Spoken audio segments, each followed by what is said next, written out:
Welcome to Revitalize and Replant with Mark Clifton, where we equip pastors to take their churches from declining to thriving by pointing them to a new future and a new hope. Join us weekly for encouragement and practical advice in your pastoring journey.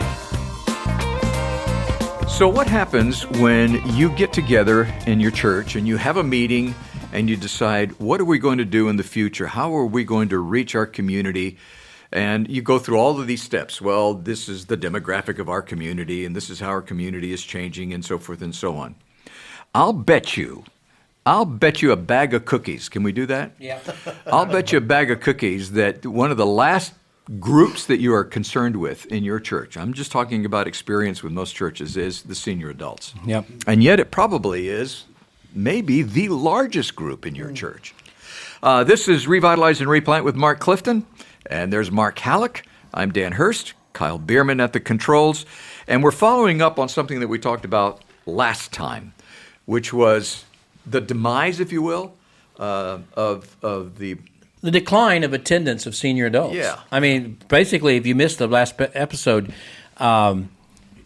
Rayner's research and others' research shows that in the last 20 years, active attendance among people of the age above 65, 20 years ago was 60% of those people were involved in church. Today, 45% of those people are involved in church. It's just amazing that the actual percentage of people over the age of 65 who are involved in church is going down significantly. Yeah. And yet it's one of the fastest growing demographics in America. Of course, it's the baby boomers. Every day it's like 1 million of them become 65, for goodness sake.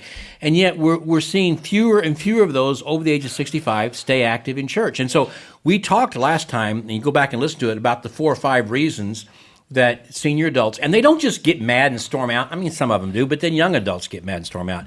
Most senior adults just slowly quit coming a little at a time until they finally vanish, and you don't even know they're gone until you realize they're some of the best volunteers we ever had. They're some of the most dependable. They came early, they stayed late, they did whatever we asked them. Plus, they didn't only tithe, they gave to special missions, special offering, and now they're gone.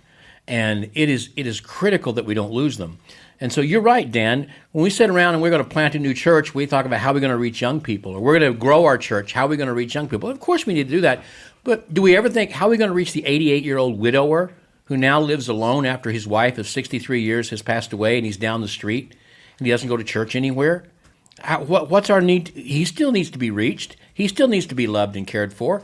What are we doing about him? What are we doing about the older adults in our community, in our church, who are now trying to be caregivers for their spouse, and how that has changed everything about their life?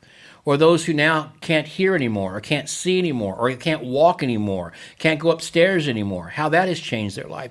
You know, we used to just say, well, they're to You got to be a Christian to know what that word means. Yeah. But we heard it all the time I was growing up. Got to pray for the shut-ins, like they're, I don't know, like they're in prison or something. Yeah. We got to love those people and engage them. So that's what we're going to talk about today, is how we can re-engage older adults. Now, one of the ways you can do it is by not giving them stupid names. Yeah. Oh, Why do churches do that? Oh, man. They do. Our friends we're going to put this in the show notes, because I want Texas Baptist to be responsible for this, not me. This is painful, by the way. TexasBaptist.org presented this list of some of the names, and some of these are your names. Some of you are listening to me, you call your senior adults names like this, all right? Look, one of the things, I know some senior adults maybe want to be treated like they're in grade school, but most of us, and I am a senior adult, I don't want to be treated like that. I want to be treated with respect and dignity. I want to be given something meaningful to do. I don't want to just be put on a bus and taken down to Branson to see the leaves. I mean, that may be fun once in a while, but I want my life to matter still. All right? Okay, so what not to name your boomer group or your Well, seniors some of them group, do. I Let's guess. just say, here are some names yeah. of some boomer groups. Okay. The autumn leaves. That's real positive. I mean, you're about ready to fall right off that tree. Dude, let me give you one. We'll go back and forth.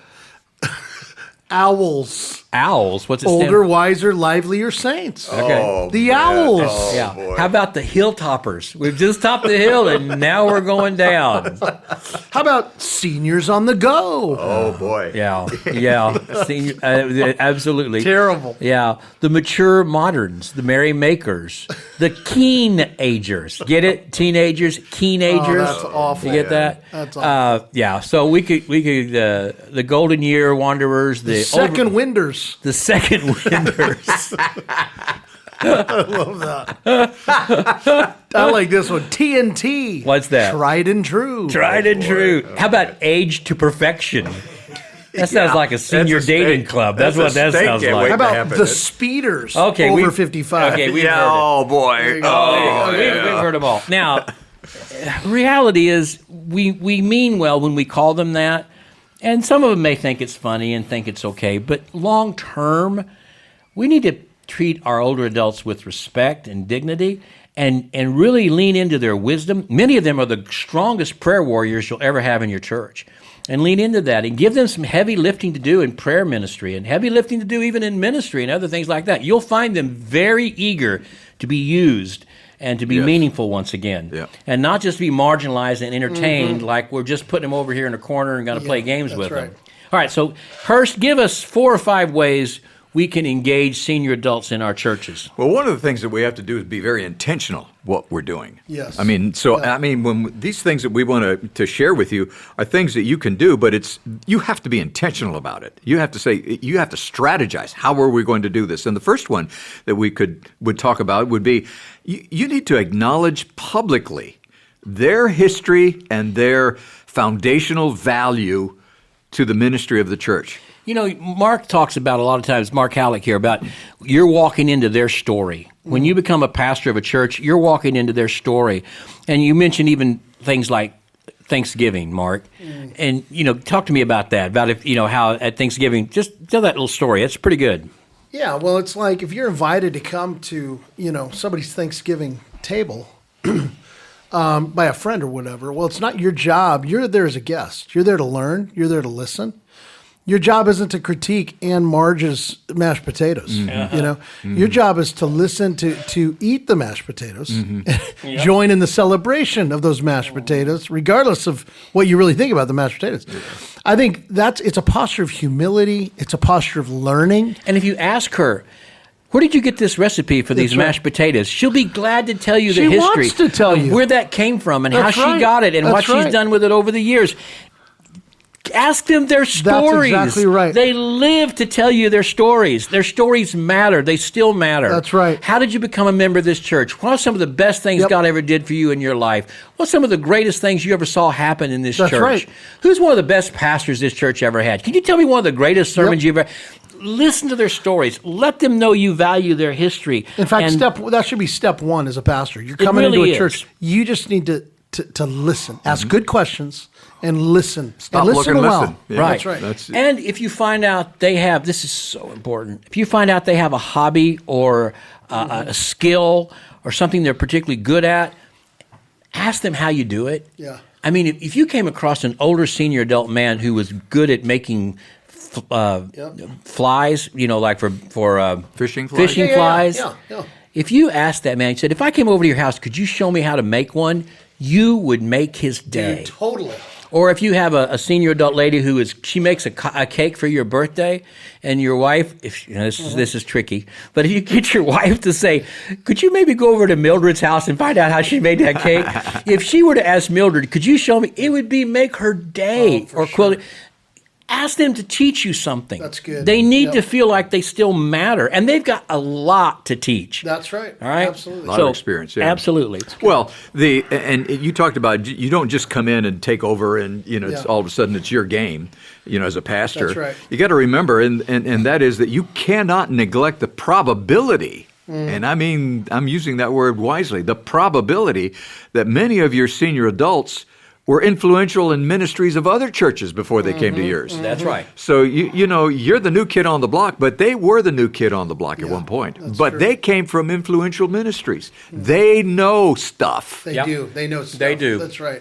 Secondly, take time as a pastor to drop by their Sunday school class. Oh boy. Yeah. Just go up on Sunday morning and say, "Can I take a minute and just pray for you all? And glad you're Guys, here." we're talking about low-hanging fruit here. We're low-hanging fruit. But this is the stuff that makes all the difference in the world. It does. I mean, if I was at your church, Dan, and you lead this great community of older saints, and as a new pastor, I just made on every Sunday, just came in and gave some hugs and encouragement, and told. I mean, what would that do? It would change. It would change your ministry. It literally would change your ministry. it would as the change. pastor. In the class that I have, I teach a class at my church. I've been there now for 30 years. In 30 years, our lead pastor, and we've had 4 lead pastors in that time. In that time, in 30 years, I've had each pastor has visited once. One in time. 30 years. Wow. In 30 years. Wow. And this is a class of a couple hundred people. Yeah, this yeah. is not a little class. Yeah, it's a huge class, and most of them are senior adults. Okay, what would you say? Okay, so say I'm a young pastor. Why do you think that is? Is it insecurity maybe? Is it just lack of care? Is it? I don't know the answer because I think it changes obviously with everyone and Yeah. strategies and intents Yeah. and goals. And and I that think sort they of thing. take them for granted. They take Yeah, it for I think granted. those old people Yeah, are they're going to good to show go. up. They're good to good to go. go. Yeah, I need that's to right. work on these other people. Yeah, I think you're right. They're going to give. They're going to be Yeah, here. they're steady. They're fine. And the whole point of this podcast is documentation tells us they are not going to be there. That Yeah. they are reducing in attendance significantly. And maybe you don't even see it. It's the silent leaving that's happening. And so just stop by their Sunday school That's class.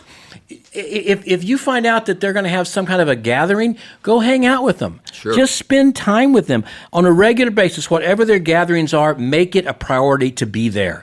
If they have by all means, if they have a monthly dinner, you need to be there. Yep. And just stop by their Sunday school classes. You don't have to talk or say much. Just wave and Just say, show up. "Love, Yep. I'm glad Yep. you're here," and all that kind of thing. Just it's so vitally important to do that. We have our choir leader. This guy by the name of Rick Moore, and Rick makes it a point to walk through our class about every other Sunday at the beginning. They love They him. love it. Yeah, oh yeah, my yeah, gosh, yeah. they love him. That's so cool. And yet, the last pastor, we're without a pastor, lead pastor right now. That pastor in 5 years came through once. Yeah. You know? Yeah. So you see my point. They're my little point things is, that it's make a the big little difference. Things, the little things. How about this? The fact of the matter is, and one of the reasons they are so involved in their Sunday school class or life group or whatever it is you want to call it, one of the reasons is because they want to feel connected to each other. But one of the reasons they want to feel connected to each other is because each other is in that church. That's right. And they want to feel connected to each other and to the church and to their pastor. They want that. Yeah. They need community as much as any age group in your church needs community. Sure. Because first of all, they're lonely. Yep. They've lost the community of their workplace. Okay, they've lost the community of their family. Many of their family has moved away. If they are in the town, they don't come over very often. They're lonely. Yes. You don't have to be brilliant to realize that the main problem that senior adults have is loneliness, and they deeply need community. They need community. And so Yeah. they need to be connected to the church. All generations of the church. So be very intentional about connecting them through all kinds of ways, including, are you ready for this? Using them in worship. Yeah. Years ago, when I first went to Warnell 20 years ago, we had this dichotomy. We had a bunch of older adults, well over the age of 65, and we had a handful of young adults in their 20s, nothing really in between. Those are two very different generations, especially 20, 25 years ago. Music was really different. That was the worship wars were at their peak, so to speak. I remember I called Bill Shiflett. He's over at Lenexa, and I said, "Bill, could you come over here and meet with my young worship song leader? He's having some struggles with leading, singing, these older people." He said, "Sure." And he came over. I'll never forget. He said, my song leader showed him some of the songs we were singing. They were good songs. And Bill said, "Well, why don't you take a scripture here? This new song you're teaching them, it's based on this scripture." He said, "Why don't you go ahead and print off in really large font on a piece of paper the scripture for this, and then ask one of your older adults on Sunday morning in worship, ask him ahead of time, to read the scripture before you sing this song, so that you're working your senior adults into and it was amazing how that made a difference. Wow. The senior adults were now participating in worship by reading scripture before we sang a new song. So love that. they felt connected to Yeah. it. I often used, and when I was at Warnell, I'd often just use the wireless mic and just take it where they were seated, and before they were seated, they could stand up, and I would have them pray, either for the offering or the. But use your senior adults in worship. Now, I want to be careful. Make sure if you're trying to reach young people that you also use young people in worship. Sure. Don't just have all senior adults up there. It's a both and. It's a both and. Yep. You need to have young men and young women. You need to have young men and young women at the door. Have some children, families at the door greeting people. But don't neglect using, especially in the worship time, using your senior adults because they often feel very disconnected. They don't understand the worship anymore. It's not like what they grew up with. We don't have any hymnals anymore. All they got these big screens and the music's really loud. But if you give them some things to do in worship and meaningful things to do, I remember the song. Of course, you know the song, the old Gaither song, "Jesus, Jesus." There's just something about that name. When this was just a couple of years ago. I was over helping Jonathan reach Raytown, and again. Jonathan's this young African-American kid, got a big heart for everybody, and he's got a church full of aged white people. I mean, it was in a very African-American neighborhood. And I remember he heard this one older lady, she liked that song. And so he wrote out the lyrics to that, Jesus, Jesus, there's just something about that name. And he asked her to read that in one morning worship, you know. There's a reading part there where Gloria Gaither would read this. And so she read it, and she began to cry as she read it. We all began to cry as she read it. It meant so much to her. It meant so much to that church, and I was so proud of Jonathan for including her in worship that way. I love that, man. I mean, so that kind of thing is just be sensitive and engaging and get them engaged in worship. You know, your senior adults in your church have somebody that they consider to be their representative. You know, it's probably unspoken. There's a bell cow with them, isn't there? Yeah. There's a guy or a lady who kind of they look to. Yeah. And that person just kind of the not the lightning rod, but kind of the cohesion, if you will, for that group. If they're going to do something, that person is probably involved in it. If somebody is sick, they make sure that this person knows about That's right. it. You know, that sort of thing. You need to connect with that person. That's right. You need to build a relationship with that person. Right. And I mean, you need to focus on it, be very intentional about it and it could be anybody. It could be a Bible study leader. It could be a social coordinator, a longtime member. Maybe somebody who doesn't even have an official job. Exactly. But it's just the person they all look to. Sure. And it could be an old staff member, you know. But somebody. Very well may be a staff member. Yeah. So somebody, and you need to build a relationship with that person. And then I'd take it one step further. Together, connect with the senior adults. Yeah, they need to see the two of you connected, and that you are in each other's boy, that is pocket. such a good word. You're talking about a gatekeeper. Sure. There's some senior adult in your group that's really kind of the gatekeeper, and if you need to connect with them and receive credibility through them. Yeah. Also, they can help you with problems. Again, going back to Warnell, when I first went there, we had some real difficulties between the two generations. This one young man, he was leading our music, and his parents came to hear him. He'd only been there a few weeks, and you know he's turned out to be an amazing minister in his whole life, and I couldn't be more proud of him. But he was kind of, he was new and just learning his ropes, and we had an older man there who'd been a member there for over 50 years, and he'd become kind of curmudgeon-y. I wouldn't know what that meant. You know, I don't understand old men who become curmudgeon-y. But he was used to a choir. He was used to a pipe organ. In fact, back in the day, Warnell had a paid soloist named Dean Wilder, who was head of the music vocal department at William Jewell. Yeah. So every Sunday, Dean Wilder would sing, and you had a organist, a pipe organ, and so here he is trying to deal with this college kid and a guitar in jeans, and he just had enough. And so this particular Sunday, this kid's mom and dad were standing down front talking to him. And this man came down, and I saw him coming, and I knew what was coming, and he just led into this kid about, you don't know how to play guitar, you don't know how to sing, you don't know how to lead worship, and it was just awful. And, I mean, I just saw the kid melt right in front of his parents. And I had talked to this older man so many times and gotten nowhere with him. And, Dan, I did exactly what you said. There was a lady in that church who was really the catalytic leader of all the senior adults. And I just went to her that afternoon and I said, "You're going to have to help me." I said, "Can you help me deal with him and the way he's treating especially our song leader?" And she said, I'll do my best. And she took a couple of other guys with her, and they talked to him. And I mean, from that point on, I never had a problem with him again. I'm not telling you it's that easy, but I'm telling you, I leaned into their relationship with him rather than me just going to him. Very wise.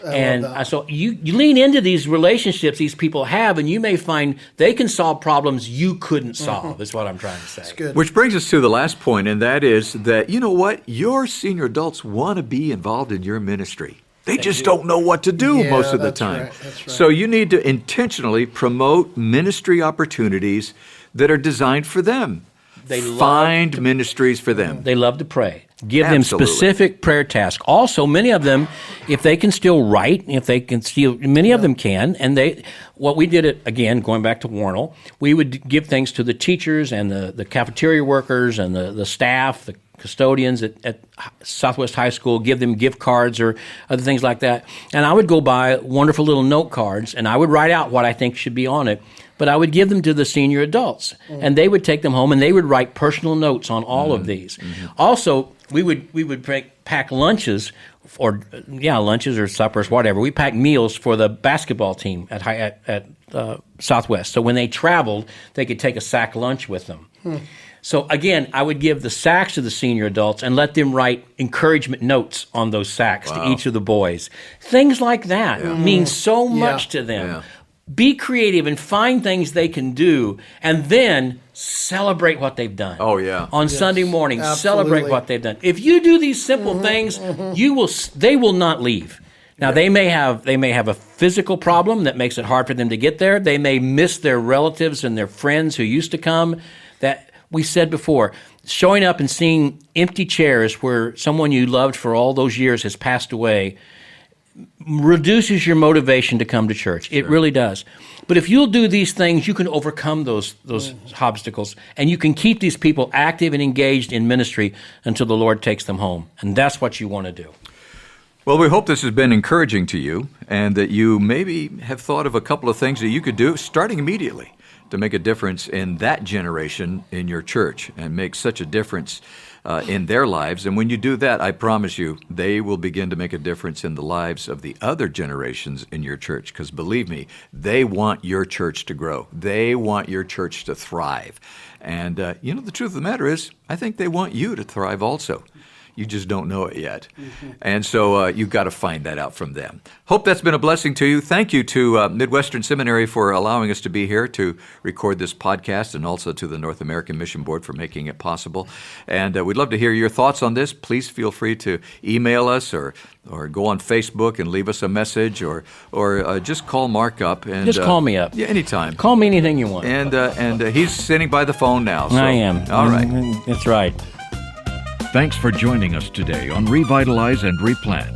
This podcast is brought to you by the North American Mission Board, where we help dying or struggling churches regain health for the glory of God and the good of their communities. If you found this conversation helpful, don't forget to subscribe to the podcast on your favorite platform. To learn more about becoming a replanting pastor, or to explore resources about revitalization for your own church, visit churchreplanters.com.